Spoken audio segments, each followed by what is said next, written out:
There's some things that you need to do in August, even though we think the hard work of planting and tending to everything is done and we just get to reap said harvest.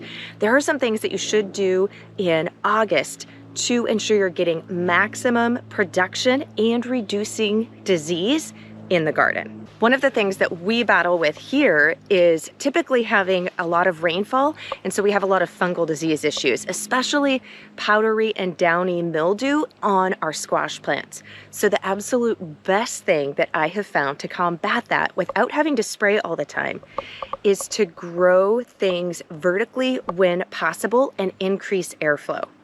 So not only do we do our pole beans, but I've also started doing our cucumbers on the vertical hog panel system, and I have not had any issues since we started doing that with any type of fungal, powdery, or downy mildew. Now, I haven't tried it with some of the larger summer and winter squash, but provided that with your squash varieties, like things like acorn squash, even some butternut that aren't getting really, really big, doing a trellis system with those could work very well. But even if they're on the ground, pruning out some of those older, larger leaves, the plant doesn't need all of those, especially at the base of them, that can really help. Now that we finally have gotten some sunshine, even the basil plants are really beginning to produce.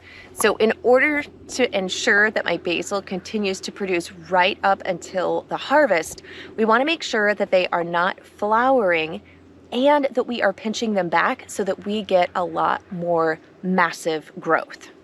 So to prune back your basil plants and get at least double, if not triple, more basil, anytime you see a little looking rosette starting to develop here at the top, that means that it's wanting to develop a blossom. And once they blossom, the plant puts all of its energy into that flower and then seed, instead of growing you more luscious basil. So we want to come in and we're going to go right above. We've got two opposing leaves here, and you're just going to pinch off this. What that does is this will create another shoot and another shoot. So I've just essentially doubled just off of this one more basil production. So I'm going to come in here, do the same thing on all of these, and then we'll save these basils, and I'll probably take these inside and do basil salt. If you do not know how to make basil salt, my friend, you definitely want to go and watch that video. We'll put it in the video description. And also check out my book, Everything Worth Preserving, that shows how to make basil salt as well as preserve all of the wonderful stuff that is hopefully coming on in your garden right now. While the heat of August is really good for some of the plants, there's actually a few that even though they're warm weather plants, sometimes they'll have a little bit of stress or they will stop producing. That is very, very true of your bean plants. So if you're experiencing temperatures of 90, 95 degrees Fahrenheit or hotter for a stretch of time, you may notice that your bean plants are producing little flowers, but the flowers aren't actually producing beans. Don't worry about it. Don't stress about it. Once those temperatures start to drop back down and become cooler, then they will start producing beans again. So don't pull them. Just be patient and wait for a little bit cooler weather. These are a strain of green beans that my family has been growing in seed saving for over 100 years. There are Tar Heel pole beans, and last year I had a weird virus actually come through and pretty much wipe them out. Now, thankfully, we had some back stock, a very small amount of seed that I did find. I didn't think I had any. But what was interesting is my neighbor, they grew the same beans, but they did not have any of the virus that seemed to attack mine. So I was also able to go and stack up and seed save from their plants so that I have a backup of this bean seed, because it's not something that I can get from any type of seed company. And I want to make sure that I am preserving this for the future generations in my family as my ancestors did for us. Now, if you want to learn more about seed saving so that you don't ever have to buy at least bean seed ever again, go and check out this episode where I walk you through how we seed save. So these green beans are what I consider one of our absolute staple crops because I can them up as a green bean, and I've got a video on that. But I also then, we have seed save them, obviously, so then we have stuff to replant every year. But then when some of the beans get really mature, which I don't have any at that point yet because they are just, this is the first bean. you got to witness harvesting the very first bean for this year. But you can see this is just the size of a wonderful for fresh eating or canning green bean. The seed inside the pod has not developed enough to be a dried bean or a seed and to shell out. But these little beauties, when you let some of them mature and that seed inside the pod gets really large and swollen and really lumpy, that is what I use in place of a navy white bean. So I get like triple off of these babies. Small green bean, and when they're small like this and nice and tender, these can also make a really great pickled green bean as well. But the majority of them we can up as just regular green beans. And then I'll have my dried, they're very similar to a navy bean, though they're not a navy bean. They're like a white bean. Oh my goodness, they are one of our favorites to put into soups, add to chilies, or just do with some ham hock. Oh, really, really good. So beans are one of our absolute staple must-grow crops every single year. Now, speaking of seed saving, I also have my carrots that are producing. Some of them will be ready to harvest, which is fabulous because I plan on making up a bunch of curtido, which is a Spanish sauerkraut that involves carrots. But I've also got a lot of lovely blossoms here from the carrots that I left in the ground from last year. In fact, I have been alternating, letting some of the carrots stay in the ground so that I can get seeds, because they are a biennial, meaning it's the second year that the carrot's in the ground before it will actually produce the flower head, and so you can get more carrot seeds. The beauty of this is every year I harvest these once these blossoms get, and I've got a video on how to seed save carrots, so you guys can go and check that out if you want a step-by-step tutorial. But I don't always get to harvesting every single blossom before it's produced seed, and some of that will fall off and scatter in the garden. So I have a massive, massive carrot harvest behind me. All of this is just a huge swath of carrots that I did not have to plant. So remember where I said making sure that you have your water, as well as doing a few things to ensure harvest all the way up until the frost? That is definitely the case when it comes to tomatoes, especially when they are in our high tunnel. So with the tomatoes, you want to make sure that you are pruning them accordingly. Now, hear me out. I don't prune off everything. I have found kind of a hybrid method of pruning to ensure on the indeterminate tomatoes that I'm not actually pruning off things that would produce more fruit, but then I'm pruning them in a way that they don't overbear, and then you get really small tomatoes or not as large of a harvest, but also keeping disease down. Even growing mine in, ooh, hello little yellow jacket. I'm not as fond of the yellow jackets. I love the honeybees. Not so fond of those yellow jackets. They're ornery. Anyways, and so that is making sure that I am pruning and that I have my tomatoes tied up. However, this time of day, it's getting really warm in the high tunnel, so I'm just going to show you this pretty quick. So here you can see where I have pruned off almost all of the bottom leaves. In fact, here was the original branch. This was what is considered a sucker shoot, but I leave the bottom sucker shoots on about the bottom third of the tomato plant because you follow this lovely up, and these are tomato blossoms, which are going to produce tomatoes for me. Now, once we start to get up to this top part of the plant, you can see this is what would be a sucker shoot. It's right in the crotch of this. Now this I'm going to go ahead and remove, because by the time we're in August, and usually by first part of October, all of my tomatoes are done because we're too cold and we'll get a frost. So I know that for it to be able to develop this into a full-on shoot and then blossom and create tomatoes on this top part of the plant, it's not going to be able to really fully form the tomatoes to the point where I could pick them by then, and I don't want it to waste the energy going into branches that I'm not going to get a harvest off of. So I do come through and begin to pinch off and remove the sucker shoots from the larger part of the tomato.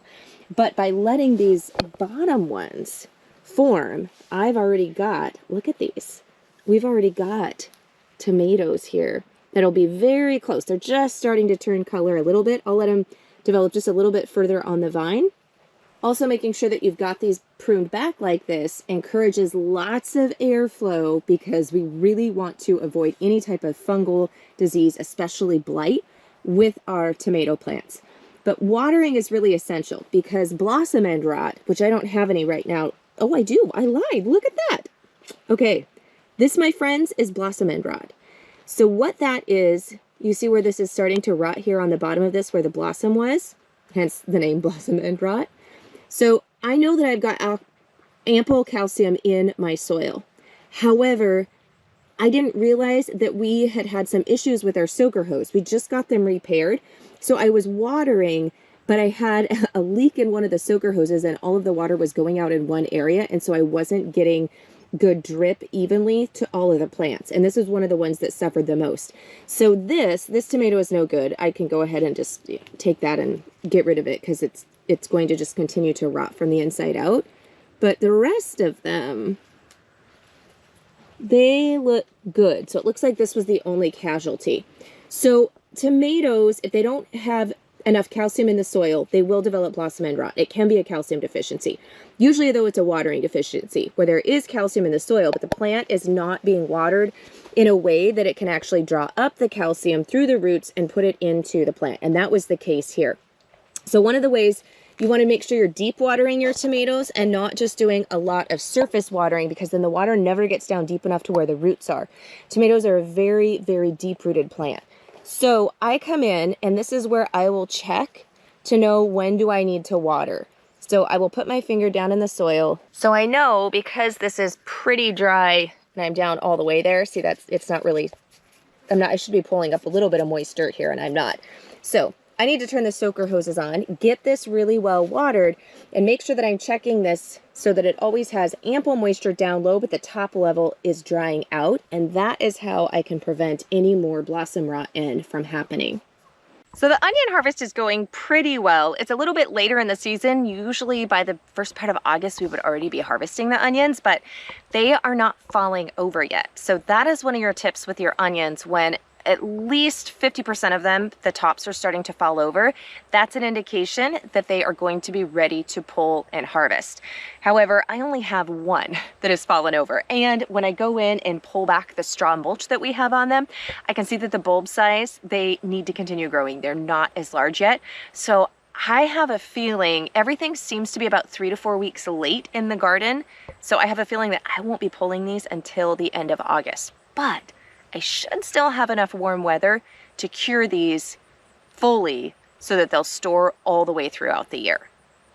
And if you're like doing what with your onions, curing your onions, I've got a whole video on that will walk you through it. We'll make sure we link to it below. And look who's finally big enough to come out of the pen during the day. Yes, all the little duckies are now roaming around during the day, and then at night we pin them back up in here so that they stay safe from raccoons and other predators.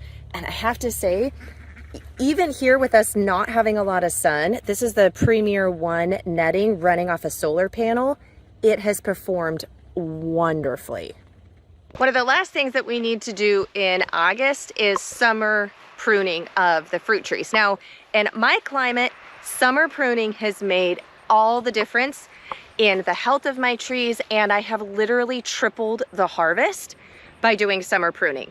I've got an entire video on if it's right for you and based upon your climate, because it is very much climate based, but summer pruning has been a game changer in the orchard. So that is something that we'll be doing over the next couple of weeks, is coming through and pruning. Pretty much all of the fruit trees need pruning, and will actually be on my Gravenstein. It is getting so tall that even with one of our really tall ladders, I'm having a hard time reaching the top. So we're gonna be doing some topping on this one. Because with our weather, we're a couple of weeks, well, almost a full month late actually on a lot of things getting ripe. We are just now coming into the blueberry harvest, which is one of my favorites.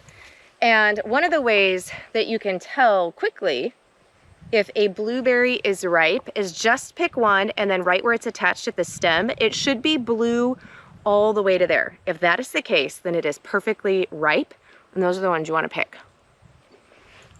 Because sometimes you'll see a berry that is blue on the top. So if you look at it from the top view, it looks totally ripe. But then if you pick it, you can see on the bottom part where it is near the stem, that it is not. It's kind of just like a light blush, and then there's a little bit of green. I'm still gonna eat it because I'm not gonna waste it, but woo-wee. It's a sweet tart. It's like pucker punch. So that's just kind of an easy test if you're not sure by looking at them. But if you are picking blueberries, don't mind me, I'm just gonna sit here and feed myself. I didn't actually eat breakfast yet. If you're picking blueberries to do preserving, so if you're wanting to do things like blueberry jam, blueberry jelly, those types of things where you want it to thicken and get a set, if you're doing it the old-fashioned way without using store-bought pectin, you actually want about 1/4 of the berries to be underripe because they have higher natural pectin levels in them. And then you'll get a better set on a thicker gel, easier on your jams and jellies. So it's just kind of like old-fashioned pro tip. One of the ones of many in my book, Everything Worth Preserving, which I know I already mentioned, but I'm super excited about it if you can't tell. I just got the proofs back from the designer, like, oh, it's like all pretty, getting ready to go to the printers. I was going through it and editing last night. So anyhow, you can go and pre-order that and get the digital copy, which will be released in August. So if you buy the paperback, pre-order the paperback, you get the digital copy for free in August, this month, right now.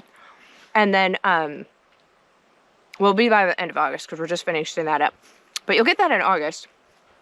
Sorry, I'm like trying to eat and tell you all things at once instead of focusing on one thing. So you'll get that in August. And then the paperback will be shipping hopefully before Christmas. They told us January as like sure bet, no questions asked. But we're pretty sure we're going to be getting it before then. So you'll actually get the paperback too. So really exciting stuff.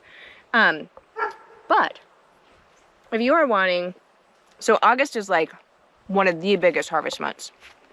Tons of fresh produce coming on pretty much all over the US, the Western Hemisphere, really big garden produce month. So if you are needing some more recipes for fresh cooking, because I love preserving. Obviously, I wrote a book called Everything Worth Preserving that goes through all the preservation methods. But if you are wanting more on fresh cooking, like what do I do with fresh peppers? I actually do have peppers coming on. Peppers in the cold frame were one of the first things to produce, and we've already been harvesting those. But if you're wanting to get recipes that show how to use fresh produce in season, because we all kind of get stuck in a rut and we make the same thing over and over again and want some fresh inspiration. But if you're like me, I only want recipes that are made from scratch. I don't want any cans of condensed cream soup, and I want recipes that don't have a lot of exotic, like weird ingredients. I just want really good food from wholesome, from scratch, basic, delicious cooking. If that is you, then you're gonna wanna check out the Harvest to Table monthly recipe guide. It's like a digital magazine, comes out every single month. Go and check it out. It's priced very, very well, and there's some cool bonuses. So we'll put a link beneath this video to that as well. Now I know once we hit August, most of you have long ago pulled your broccoli, because usually once you hit those hot temps, your broccoli, even the varieties that say they won't, once you get consistently hot days, they tend to bolt. So the broccoli head just goes, it doesn't stay nice and tight. It just immediately goes to flower, blossom to create seeds. So you may be tempted to pull those broccoli plants, but I'm going to encourage you not to pull them. Now, I haven't had this experience with cauliflower, so I do pull my cauliflower, but with the broccoli, when you harvest the main head, leave it in the ground because it will send out smaller side shoots and you can get multiple harvests off the broccoli plants. See you next week.